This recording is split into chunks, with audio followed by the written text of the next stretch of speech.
Masisiyang lalong mapapalapit si Lynette kay Doc Robert dahil sa ililigtas niya ito sa lindol. Dito nga ay mapupuruhan si Doc Robert sa lindol kaya naman ay agad na tutulungan ito ni Lynette at ihahatid sa hospital. Kaya naman ay sobrang matutuwa si Doc Robert at todo ang pasasalamat nito kay Lynette sa pagligtas ng buhay niya. Samantala ay magkakaroon ng napakalakas na trahedya sa buong lugar na magdudulot ng pagkatrap ng madaming tao dahil sa lakas ng lindol na ito. Hindi pa nga dito matatapos ang lindol dahil sasabayan pa ito ng aftershock na magdudulot ng pinsala kay Doc Luke. Dito nga habang nagliligtas siya ng isang pasyente ay mababagsakan naman siya ng isang malaking kahoy na sobrang ikaka-injured niya.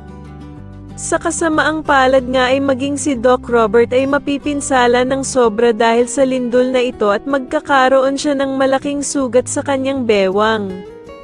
Ngunit kahit duguan at sugatan na itong si Robert ay eksaktong mapapatamba naman ito kasama si Lynette at magkakayakapan ang dalawa. Sa kabilang banda naman ay mukhang lumalambot na ang puso ni Zoe at mukhang nahihimasmasa na ito sa mga kasamaan niya. Dahil sa magyayakapan sila ng mahigpit ni Annalyn dahil nga sa pagkakaroon ng aftershock at biglang nawala sa paningin niya si Zoe kaya naman ay sobra ang pag-aalala ni Annalyn sa kanya.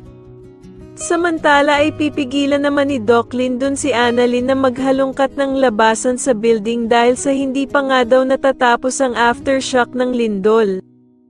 Sa tingin nyo kalimutan na nga kaya ng tuluyan ni Lynette si Doc Carlos at magkabalikan na kaya sila ni Doc Robert? Sino ang mas gusto nyo para kay Lynette, Team Robert ba o Team Carlos? Mas lalo na nga talagang nagiging exciting ang mga susunod na kaganapan kaya naman ay mas lalo pa nating abangan ang mas lalong gumigandang abot kamay na pangarap. Maraming salamat po sa inyong panonood at sana po ay masubscribe nyo ako. Maraming salamat po.